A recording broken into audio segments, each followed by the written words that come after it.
Hey there, welcome to your Positive Energy Recharge. I am Jade Sterling, your woman's health coach and nurse, here to help you to balance your hormones, master your emotions, and live a life you love. Now today I'm going to tell you how you can solve any problem in 5 simple steps. Like, what? This is one of my favorite topics because it's actually so simple, and yet, in theory, when you actually try and apply it, can be challenging until you practice it over and over and over and over again. Just like anything, right? When you're first getting on a bike, when you're first starting out at the gym after you haven't been there for a little while. To be able to get better at doing something, get quicker, get faster, get stronger, get more competent, then you need to practice. So what I invite you to do today is take this information that I take you and then apply it in your life. I've actually taken the stance from some of the people that are around me right now and things that I'm learning, that from every one little thing that I learn, I then have to go and apply it in my life. And I feel like my personal growth is it's accelerating beyond belief. I'm finding I've got more ideas, I'm more innovative, I'm more resourceful, and I'm enjoying my life so much more. So that's just a little bit of encouragement for you to take what you actually learned from this video and apply it in your life, and you'll find that it will benefit you so much more. So let's look at how you can solve any problem in your life, absolutely anything. The first thing I'd like to look at is the definition of a problem. I actually literally looked it up. The definition in the English dictionary, the Oxford Dictionary of English, says that a problem is something that is unwelcome or harmful, needing to be solved or overcome. That's the first thing that I want you to listen to. The definition of a problem, something that is unwelcome or harmful, that needs to be solved or overcome. After reading that, I decided to look up the definition of a puzzle. The definition of a puzzle is a cause to feel confused because something cannot be understood. Now, what's really the difference between a problem and a puzzle? If we were to actually look at that, and from a mindset perspective, because I'm all about mindset, am I not? And shifting things from positive, negative, to neutral, and then creating our own experience of what we're going to experience that to be. When I think about maths at the moment, I am a homeschooling mum. I homeschool my 2 kids, and my eldest is 12 and in year 7, and we are doing lots of maths. There is lots of maths to cover in year 7, and I like to cover the curriculum quite thoroughly in a way that gives my child the opportunity to decide whether that's something that he wants to explore and delve into or not. So at the moment we're kind of in the thick of algebra and calculus, and it's been a while since I've done these things myself. I'm finding it so fascinating now and actually quite enjoyable. Am I a nerd? Maybe I am, maybe I am not. And if I am, I don't really mind, because I'm really finding the process enjoyable of remembering how to use that part of my brain and wondering, is this a part of my brain that I will want to continue to use, or am I quite happy to not revisit this particular part of my life? But at the moment in the process, and I think that that's part of it, I suppose, too, when you're homeschooling, you've got to be enjoying it yourself as the parent and the teacher. I'm quite enjoying this process with my 12-year-old. But they are looking at certain problems and they are causing them puzzles because they are trying to confuse the learner in order to stretch their mind. And I actually think that that is the first and foremost issue that we have as human beings, is that we see things as problems. And as per definition, a problem is something that is unwelcome or harmful, that needs to be solved and needs to be overcome. What if things that were presenting to us in our lives were actually just puzzles that just caused confusion because we simply didn't understand it? To me, that sets us up for the first step of solving any problem. recognizing that a problem is not a problem. So my 5-step process is actually a map.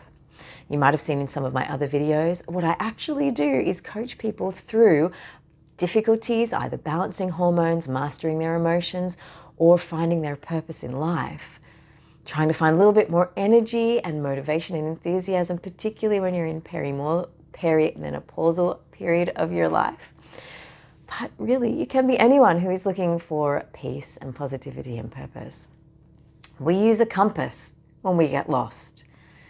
We have 2 compasses. We have a mind compass and we have a body compass. The mind compass is the positivity model. Go back and look at some of the earlier videos.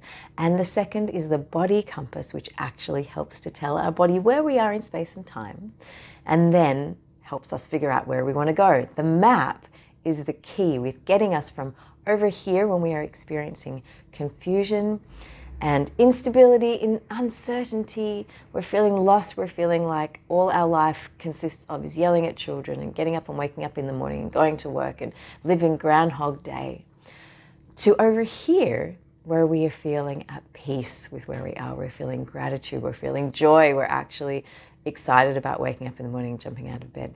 But more importantly, because we found the peace to just be in this moment, we're happy with where we are, while working towards more of what we want. It's that sweet spot. So how do we get from here to there? First of all, we use our compass to find out exactly where we are and then where we want to go. It's evaluation and creation. Go back and look at the previous videos, particularly about the ones of positivity. And to get from here to there, to actually create the bridge to get us there, we need a map. We need the curiosity map. It's a map that I've created that actually consists of 5 things, and they're really not steps in chronological order, but I'm going to teach them to you in chronological order today because it's so much easier to understand. But the first thing we have to understand in the map to be able to solve anything is to be able to take the circumstances of your life and make them neutral. To not put positive or negative emotions or thoughts or connotations on them, but to make them neutral. Now, what do I mean by that? And the example that I use quite often is a blue sky. A blue sky is a blue sky. That is a circumstance of life. That's something that's happening outside of us. It's actually not good or bad. Most people I know, myself included, see a blue sky and go, that is good. That means I'm going to have a good day. That means that there's going to be sun. That means I'm going to get to go outside. That means I'm going to get to breathe the air. And it's a positive experience because those thoughts create feelings within me that make me show up in my day where I feel like I can conquer the world. But the circumstance, what it is a blue sky. Now, my son sees a blue sky and he sees restriction. He sees frustration. He sees that I'm going to put sunscreen and a hat on him. And you might think that, oh, that poor child. Can you not have this experience where you're going to see a blue sky and think that it's an amazing thing? I hope he gets to that point one day. But at the moment he sees a blue sky and he goes, oh, first of all, we have to go outside. We have to go for a walk and we have to wear a hat and sunscreen. It's restriction, it's frustration, it's resentment towards mum. So what is a blue sky for him is not a happy experience at the moment. I'm going to work on shifting that for him, but also he's going to have to shift that for himself at some point in time. So it is a blue sky. That is what it is. For me, it's not a problem. For him, it's a problem. So we need to look at our circumstances. I was actually talking to and coaching one of my clients who's got PCOS, polycystic ovarian syndrome. It is a surprisingly astronomically common problem in Australia, in the Western world. That is a whole other video that I would do at some point. I think 25% of Australian women suffer from PCOS. And it's something that is not fun for women, and it can be very stressful to show up and just exist in your activities of daily living, they call them, which is just getting up in the morning, brushing your teeth, making your lunch, looking after your kids and getting on with your day. But this particular client that I have that has PCOS is really struggling with it right now. And she says to me, I need to solve these problems. I need to solve these problems that are caused by my diagnosis of PCOS. And I need to be able to come up with solutions, because she really had a deep desire to live her best life regardless of the diagnosis.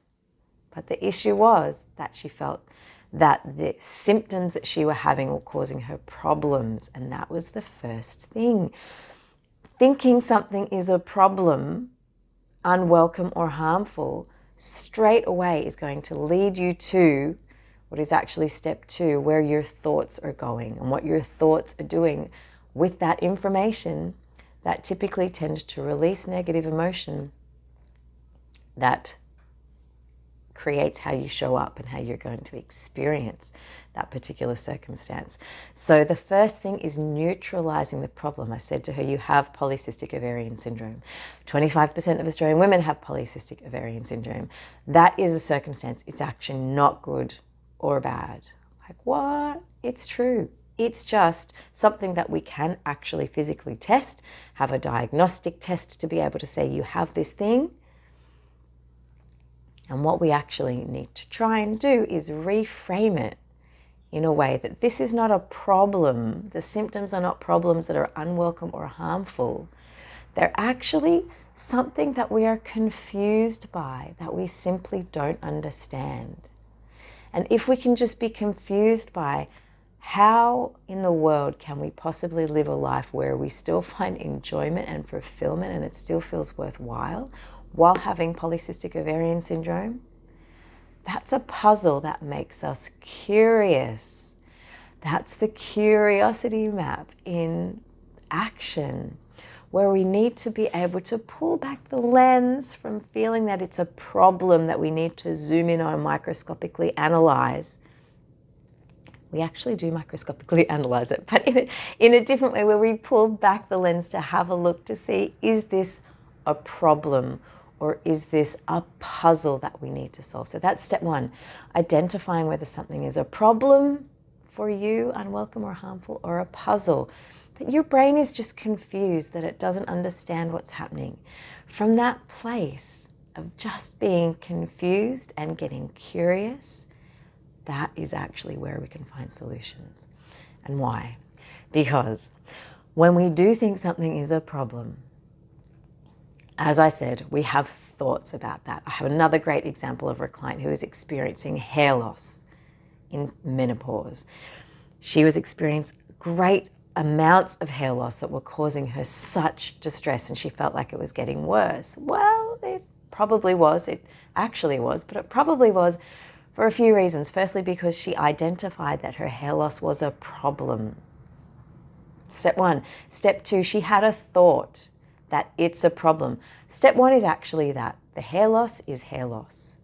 She has this much hair today. I have this much hair today. Tomorrow, I might not have this much hair. I might actually have physically a quantifiable amount of less hair. That's something that is just a circumstance, though. It is what it is. It's just a fact of life in that moment. So what it is this much hair yesterday and then less hair today. Is that good or bad? If we identify as number 2 the thought, if that's a problem, then thinking something's a problem, unwelcome or harmful, is actually going to dial up your nervous system. It is going to tell your brain that there is a threat. There is not a lot of difference between you thinking that your hair loss is causing you threat than your ancestors thinking that a bear is coming to eat them and threaten their survival. We talk about fight and flight response. We talk about, it's actually called now fight, flight, freeze, or fawn. I'm trying to keep up with that, right? I'm back in old school where we just learned fight and flight, which is that when your body feels threatened and feeling like you're in some kind of danger where there is going to be harm to your physical, mental, or emotional being, there is fight, we stay in fight, or flight, we just flee. It's not how it works anymore. They found that we're a little bit more complex now as individuals, where we were just running from bears, or we'd fight that bear, or we're just going to bolt and make a run for it. We now going to fight, flight, freeze. That is a very common nervous system reaction that we do. We just freeze. Or fawn, where we're actually like, don't hurt me, bear. It's okay. Everything's going to be all right. I'll do what you say. And we fawn, like a fawn of a deer. I'm pretty sure are they fawns? To be able to be the baby and back off and try and backpedal and backtrack to make sure that no harm comes of us. Fight, flight, freeze, or fawn. When we dial up our nervous system and we think that we're in danger, what actually happens is the thinking part of your brain is at the front, which makes us humans exceptionally amazing, and it distinguishes us from the animal kingdom. We have a frontal lobe. This has ended up being a little crash course in case you already don't know how the brain works. It's going to be so very brief. A frontal lobe is actually where the thinking part of our brain lives, and it's where all the action happens, and that is what makes us human. That's what actually helps us to be able to innovate and separates us from our primal instincts to be able to create amazing things and also to be able to elevate in consciousness. That is a whole other video I will be doing as well. Our frontal lobe is pretty much, if our nervous system is dialed down and feeling safe and relaxed, then the blood flow lives in the front part of our brain, and that is what drives us. That is what drives our actions. It's what helps us to think and feel and rationalize and analyze, and it's the evaluation part of our brain that I've talked about in previous videos to help us to figure out where we are in space and time. And then the creation part, which is where we want to go and how we want to get there. When our nervous system is dialed up and we feel like we're in danger or there is a threat, the blood flow moves from the front of the brain to the back, which is the more primitive part of the brain that our ancestors used to survive on. We're fight and flight, freeze or fawn, live. The front part of the brain doesn't engage anymore. We can't think clearly and rationally and make very discerning decisions and judgments. That is where our fight, flight, freeze, or fawn comes into play, and we're not thinking. Often, you're in the hype of doing something when your nervous system is charged, or you're feeling threatened or unsafe, or something is wrong, and then you do something and you think, what was I thinking? I see it a lot with emotional eating. I see it a lot like, what was I thinking? I just ate that whole bag of chocolate. I see it with in arguments, in relationships, particularly in marriages. I said this to my spouse, what was I thinking? When you're feeling threatened, danger, something's wrong, you're not thinking. You're actually not thinking, so it's okay. What was I thinking? You weren't, actually. You went to your fight, flight, freeze, or fawn, and you were just reacting. You were just simply reacting with whatever that initial thought was, set a feeling straight through to your body, and then your feelings tell your body what to do. That's actually step 3 in our path to figure out how to solve problems. So let's just backtrack. Step 1, I was talking about the hair loss client that I had. Hair loss is what it is. It's the fact. Second thing was, there is a thought, this is bad, this is a problem, this is unwelcome, this is harmful to me, this is causing me such stress. Dials up the nervous system, releases negative emotion into the body. Step 3 is how you feel about it. How do you feel about it? You feel terrified, you feel anxious, you feel less than, you feel worthless, you feel helpless, you feel hopeless, all these negative emotions and feelings that come with that thought that this is bad, this is a problem. And that's how you feel. And then how do you show up? You show up with panic. You show up, and then what happens as a result? Within your body, stress and negative emotion that cause high levels of stress and cortisol and adrenaline in the body attribute to, they're not the main source of, but they attribute to and they contribute to hair loss. So the hair loss gets worse. And what actually happens is, the more you freak out, the more that you obsess over your hair and brush your hair, the more hair you're going to lose, and then your experience is going to be a mess of hair and less of hair. And it's not going to be a fun experience for you to have. So what we actually need to do is go right back to being able to pull out what it is part, the facts of what's going on, identify the thoughts you're having around it, to be able to consciously choose how you're going to feel about it. Because as I said, then your feelings tell your body what to do, and that's step 4. Your behaviors are how you show up and what you're going to do. What's the solution? What are you actually going to do? How can you find a way to move forward from your perceived problem? To be able to then experience step 5, what you're going to experience as a result of this challenge in your life. So in another video, I will break this down where I'll actually write it on my whiteboard. That's what this is here. Someone has actually put in the comments at one point that they love how bright and colourful my office actually is. And am I an artist? And is this an easel? This is an easel, but behind the curtain is my whiteboard, which is what I write on when I'm actually coaching people. And so I still like it to be light and bright and fill you with as much light, love and positivity as possible in these videos.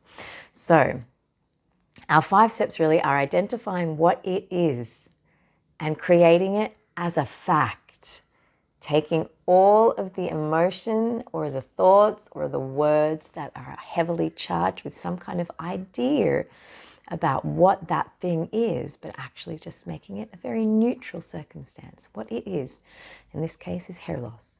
Step 2 is looking at the thoughts that we are having about that. Is it a problem? If you decide it's a problem, it's going to be unwelcome or harmful. Those thoughts will create feelings that will then show up in your body as fear or negative emotion. The negative emotion will then show you how to show up in your life, which is to behave in a way where you are acting from fear and panic and scarcity. And your experience of that, step 5, is that this is going to be a terrible experience for you. It's not going to be fun. It's not going to be engaging. It's not going to be an evolving experience or something that you can actually use as a portal for your personal development to launch yourself into a better version of yourself. But some of you may be watching this and thinking, but how is hair loss good? How is PCOS good?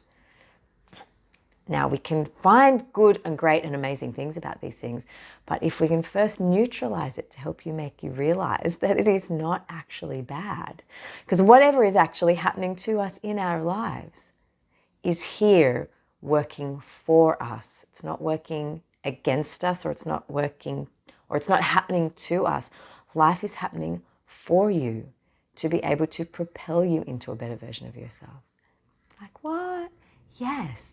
And we can see this if we use the curiosity map in our 5 steps to be able to understand that whatever is happening, hair loss, blue sky, PCOS, is a puzzle.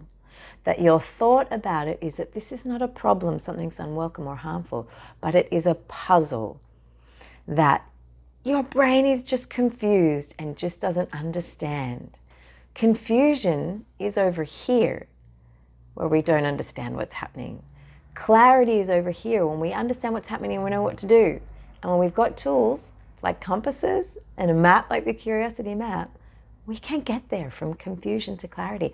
If we've got a problem that's unwelcome or harmful, then that's going to be such a bigger effort to be able to get us here, because we know now that it's our thought about that that's actually creating how we're feeling, that's creating how we're showing up, and then what we experience. Are you tracking? You might need to watch this again. But I will, as I said, do another video where I really break it down on the whiteboard and we look at this in the microscopic level of this. I'm pulling the lens out today, but as I said before, there's a microscopic level where we do dial it right in and we can really have a look at what's going on. So let's go back to our hair loss for a moment and understand that hair loss is a quantity of hair yesterday and a quantity of hair today. The thought about that is it's a puzzle. I'm confused why this is happening. Just having that confusion and curiosity is such a powerful way to dial down your nervous system at the get-go. before we even have to go in and deliberately do some tweaking and manually start to shift the dials and try and get things to just dial down and back to a place where we can see that it's neutral. But just having the thought it's not a problem, it's a puzzle. I'm going to be repetitive in this video. It's not a problem, it's unwelcome or harmful, but it's a puzzle that your brain is just confused and needs to understand. That creates feelings of perhaps curiosity. Perhaps you can, from this point of curiosity and pulling back the lens in this way, deciding what you want to feel about this. Because this particular client was, I don't want to feel like this is a good thing. Fair enough, because you've got something to compare it to from before that to now doesn't feel like a good thing. But if you decide, I don't want this to be a good thing, then how is that going to affect your feelings? There are certain things that we don't want to be good things, by the way, that I believe, things that happen in life that we definitely can't control, like hair loss. Again, we can go either way with this one. There are certain things that are in line with my ethics, morals, and values. I've talked before about things people particularly don't want to talk about, like child abuse or pollution, climate change, certain things that we don't want to decide is a good thing. We don't want to decide those things are good, but from deciding that those things are not good for our experience, it doesn't fill us with an abundance of negative emotion when we decide that that's not good on a moral level. If you really look into it, and I ask you to test this, we look at it, and of course there are certain terrible things happening in the world that we don't want to agree with, but they fill us with a sense of, and I want to use the word groundedness, because we understand there's no confusion there. There's no confusion with trying to understand this puzzle when we understand that it's not right for us. We're not going to make that choice. We're not going to light that fire. We're not going to treat that person in that way. We're not going to enter that circumstance for ourselves. That should actually put you in a place of peace, groundedness, certainty that that's not who you are. The confusion comes when we don't understand why other people are doing what they're doing. And that is a lot more work that we then have to do with our thoughts to be able to come to places of peace. But if you can understand that you can decide that hair loss, I don't want that to be a good thing. Okay, so you're going to have to do a lot more work to get to a place of peace. Or if you're not going to get to a place of peace, then we have to be able to manage your emotions around that. Do you understand that this is a choice? That's what I'm trying to show you right now. It can be a choice. And so I said to this client, okay, hair loss is not going to be a good thing. It's going to be really, really hard. That thought made her feel helpless and hopeless. It might actually make someone else feel determined to find a solution. And from determination, amazing things come. Have you seen those advertisements of people who are losing hair? And you can actually, there's laser treatment for hair loss. There's also hormone treatment for hair loss, medication treatment for hair loss. So this particular client might actually want to go out and look at those things from a sense of determination to go and find out what she can do about this. Why is this happening from a place of confusion? But also thinking this is a problem that's going to harm her. But we're coming to a place from, if we can isolate these thoughts, can you see how they can all merge in together, but be able to pick them out one by one? Create determination to then go off out in her life and find a solution for her. That's fine. And if that's working for you, that's great. But my particular client was feeling helpless, hopeless, and worthless from the hair loss, but didn't want to decide that it was just a puzzle. Wanted to continue to think that it was a problem that was going to hurt her and be harmful. Where does that leave us? That leaves us in a situation that feels painful. And you get to consciously choose whether that's going to serve you or not. It's not my job to tell you that you shouldn't be there. Perhaps the pain is part of your journey. Perhaps you actually need to go through that to be able to get to the other side. But at the other side, there are going to be other thoughts available to you, and then other feelings are going to be a result of that. How are we tracking? Oh, I'm going deep today. So I was just thinking that in previous videos, I've shared the example about how our emotions, particularly our dumbbell weights for our mind. We actually consciously go to the gym and we pick up weights that deliberately damage our physical muscles so that when we relax and rest them, they refuse, but stronger and bigger and better. And it makes us, actually increases the muscle mass and size and makes us physically stronger. And our emotions are like that. The more we pick up our emotions and deliberately hold them and hold them and hold them and hold them, and then we put them down, we relax, we can let them go. We have to process them before we express them. That makes us emotionally stronger and able to deal with so many more things in our lives that do help us evolve into better versions of ourselves and move us forward into awesomeness. But in this case, if you need to go through pain over and over and over and over again to get stronger and stronger and stronger, if that's your path, that's the way it's going to be for you. But if it's causing you so much pain that you're questioning the whole reason for your existence, is that helpful? And is there an easier way? We still need to feel emotion. We're still going to need to feel emotion, negative emotion included, because remember, we can't feel anything positive without experiencing something negative. We don't know what something good feels like without knowing what something bad feels like. We are human beings. This is the human experience. We are not robots. And this is why we're here. And then this actually helps us to move forward, as I said, to evolve. And then this is where I like to talk about consciousness as we're going with human beings. Another video for that one. But so far, being able to connect with this client who has hair loss, she actually deeply wants peace. So can she embrace, can she find the bridge from thinking that it's a problem that is harmful and unwelcome to it being a puzzle that's just confusing? And how do we understand this? She actually was able to find that thought, to be able to think, well, what is it that I can do? And find some curiosity in that. And all that did for her was generate a feeling of peace. Peace and curiosity. And from that place, dialed down her whole nervous system. I asked her not to change anything, except for being aware that this is a puzzle, that your brain's confused. But let's get curious about possibilities for what that might mean. And just that, she found a decrease in her hair loss over the space of a week. So from that place, we can then look at other thoughts that might be helpful to generate what we want to feel about it. We can consciously choose what we want to feel about anything. Did you know this? We can choose, step 3, the feeling that we want to have about that. And at this point, this client just wants to feel peace right now. And then we're looking at some other things, but we're going to come back to it.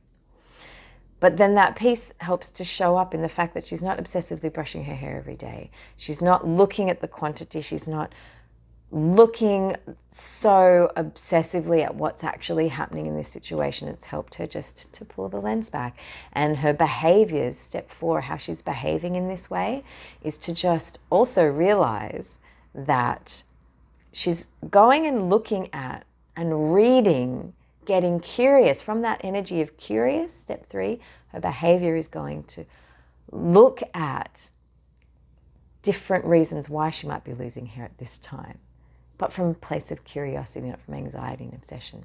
Looking less at what's happening physically and trying to understand it more intellectually. And she's doing that behind the scenes, where that's how she's showing up for herself in a way that helps her to remain curious, taking her from confusion to clarity about how she wants to move forward with this problem.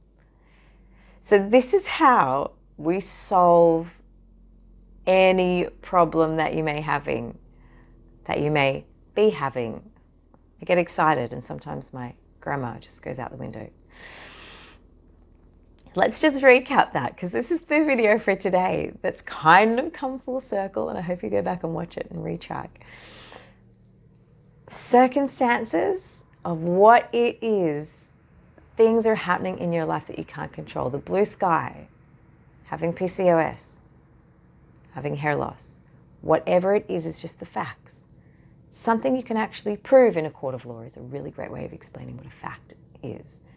Something that's not subjective, it's just exactly what it is. The sky is blue. We could get so specific about that. What shade of blue? There is actually a word for the particular shade of blue. I've forgotten it right now in this moment, but there is a specific word. But let's just talk about the blue sky, hair loss, PCOS. That is your circumstance of what it is happening in your life. Then we have a thought about that. We're going to choose that it's a problem, it's unwelcome and harmful to you, or we're going to have a thought where this is a puzzle that's just making us confused because we don't understand. And from that place, we're going to be aware of what feelings those thoughts are creating in the body. Those thoughts, when you believe them, release chemicals into your bloodstream. The chemicals actually are energy, literally in motion. That's where emotion comes from. But they create something that you feel. That is the very small difference between emotion and a feeling. The energy in motion is the actual process of the chemicals being released by the brain into the bloodstream. And then the feeling is what you feel as a result of that. And then your feelings are going to tell your body what to do and how you're showing up in that experience. But then that's the fifth step, is your experience. It's actually not really a step, but more of an observation that, how is that working out for you? Is this an experience where this is something that is pushing you to be better, or is making you really bitter and is not helpful to helping you become a better version of yourself? Something to think about. There was lots of information in that video, but I really hope that it's helpful for you. And if you want to dive deep for yourself into one particular avenue of a circumstance that you think just cannot be turned around, if you want to turn it around, you can connect with me by heading to the links in the description below. Leave a comment, give me a thumbs up, subscribe if you like this content, and I'll be giving more of it. More and more as we go. I'm just here to help shine a light for you in some dark places. And I hope that you can own your path and create your own peace. Have a beautiful day. I will see you in the next video.